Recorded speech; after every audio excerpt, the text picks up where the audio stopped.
भारत संतों की भूमि है, साधुओं की भूमि है, तपस्वियों की भूमि है। ऐसे ही एक साधक, एक तपस्वी, एक संत, पूज्य संत ब्रह्मलीन देवराहा बाबा एक ऐसी विभूति भारत में रहे हैं जिनसे पूरा युग प्रभावित हुआ है। अभी अभी डॉक्टर कुमार विश्वास जी से आपने देवराहा बाबा का परिचय सुना। आइए हम आपको उनकी कहानी विस्तार से सुनाते हैं। दोस्तों, कोई आम मनुष्य कितने सालों तक जिंदा रह सकता है? 80 साल, 100 साल या कोई अपवाद हो तो 110 साल। लेकिन आपको कैसा लगेगा जो हम आपको बताएंगे कि कोई 900 सालों तक जिंदा था? दोस्तों, भारत सिद्ध ऋषि मुनियों का देश रहा है। यहाँ संतों की भक्ति की शक्ति का एहसास लोगों को प्राचीन काल से ही है। भारत में ऐसे कई संत हुए हैं जिन्हें दिव्य संत कहा गया है। आज हम आपको एक ऐसे दिव्य संत, सिद्ध पुरुष, कर्म योगी के बारे में बताने जा रहे हैं जिनका आशीर्वाद पाने के लिए देश दुनिया के लोग उनके आश्रम पर आते थे। उनके भक्तों में राजेंद्र प्रसाद, इंदिरा गांधी और राजीव गांधी जैसी बड़ी बड़ी हस्तियां शामिल रही। दोस्तों, हम बात कर रहे हैं उत्तर प्रदेश के देवरिया जिले के चमत्कारी देवराहा बाबा की। देवराहा बाबा एक सिद्ध पुरुष व कर्मठ योगी थे। हालांकि उन्होंने खुद कभी अपनी उम्र, तप, शक्ति व सिद्धि के बारे में कोई दावा नहीं किया, पर वे बिना पूछे ही सब कुछ जान लेते थे। देवराहा बाबा ने अपना पूरा जीवन सहज, सरल और सादे तरीके से बिताया। उनके अनुयायी मानते थे कि बाबा का बिना पूछे हर किसी के बारे में जान लेना उनकी साधना की शक्ति थी। उनके पास ज्ञान का खजाना था। उनके चमत्कारों की अनेक कहानियां हैं। यही वजह है कि देवराहा बाबा के दर्शन करने के लिए देश दुनिया के बड़े बड़े दिग्गज भी उनके पास आते थे। बाबा सरयू नदी के किनारे स्थित अपने आश्रम में बने मचान से भक्तों को दर्शन देते थे। इस वजह से बाबा का नाम पड़ा था देवराहा बाबा। देवराहा बाबा यूपी के नाथ नदौली ग्राम लार रोड देवरिया जिले के रहने वाले थे। देवरिया जिले के होने के कारण ही उनका नाम देवराहा बाबा पड़ा। आयु, योग, ध्यान और आशीर्वाद, वरदान देने की क्षमता के कारण लोग उन्हें सिद्ध संत कहते थे।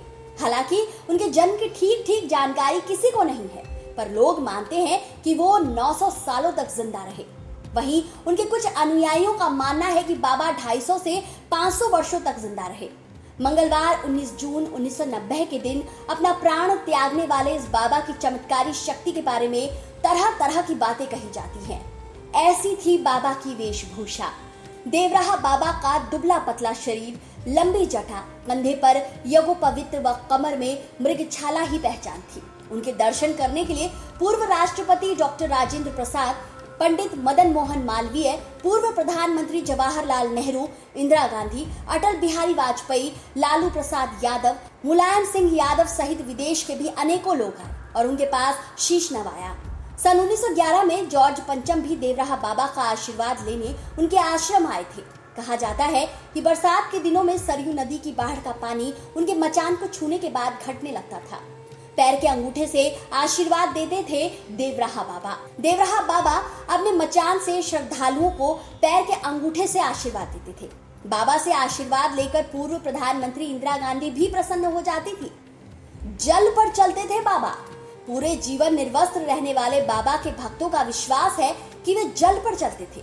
उन्हें प्लविनी सिद्धि प्राप्त थी। यमुना किनारे वृंदावन में बाबा आधे घंटे तक बिना सांस लिए ही पानी में रह लेते थे। कहते हैं कि उनका जन्म स्त्री के गर्भ से नहीं हुआ था, बल्कि वो नदी के जल से जन्मे थे, इसलिए उनका जल से गहरा रिश्ता था। उनके आसपास उगने वाले बबूल के पेड़ों में कांटे नहीं होते थे। चारों तरफ सुगंध ही सुगंध होती थी। श्रद्धालु बताते हैं कि बाबा अपने पास आने वाले प्रत्येक व्यक्ति से बड़े प्रेम से मिलते थे और सबको कुछ न कुछ प्रसाद अवश्य देते थे। प्रसाद देने के लिए बाबा अपना हाथ ऐसे ही मचान के खाली भाग में रखते थे और उनके हाथ में फल, मेवे या कुछ अन्य खाद्य पदार्थ आ जाते थे, जबकि मचान पर ऐसी कोई भी वस्तु नहीं रहती थी। श्रद्धालुओं को कौतूहल होता था कि आखिर यह प्रसाद बाबा के हाथ में कहां से और कैसे आता है। ये भी कहा जाता है कि वो पेड़, पक्षियों की भाषा समझते थे और निर्जीव चीजों से बातें करते थे। जनश्रुति के मुताबिक वह खेचरी मुद्रा की वजह से आवागमन से कहीं भी कभी भी चले जाते थे। वे हर साल माघ मेले में प्रयागराज जाते थे। बाबा ने ही कांग्रेस को दिया था पंजा का निशान। देश में आपातकाल के बाद 1977 में चुनाव हुआ तो इंदिरा गांधी बुरी तरह हार गई। तब इंदिरा गांधी देवराहा बाबा का आशीर्वाद लेने उनके आश्रम पहुंची। बताया जाता है कि उस दौरान बाबा ने इंदिरा गांधी को हाथ का पंजा उठाकर आशीर्वाद दिया था, जिसके बाद से ही इंदिरा गांधी ने पार्टी का चुनाव चिन्ह हाथ का पंजा कर दिया। पंजा निशान पर ही 1980 में इंदिरा गांधी के नेतृत्व में कांग्रेस पार्टी ने प्रचंड जीत हासिल की और वे देश की प्रधानमंत्री बनी। चलिए अब आपको बताते हैं कि आप बाबा के आश्रम कैसे पहुंच सकते हैं। देवरिया जिला मुख्यालय से लगभग 35 किलोमीटर दूर सरयू नदी के किनारे देवसिया गांव में देवराहा बाबा का आश्रम है। रेलवे स्टेशन लार रोड व सलेमपुर से निजी या किराए के वाहन से आप आसानी से देवराहा बाबा के आश्रम पहुंच सकते हैं।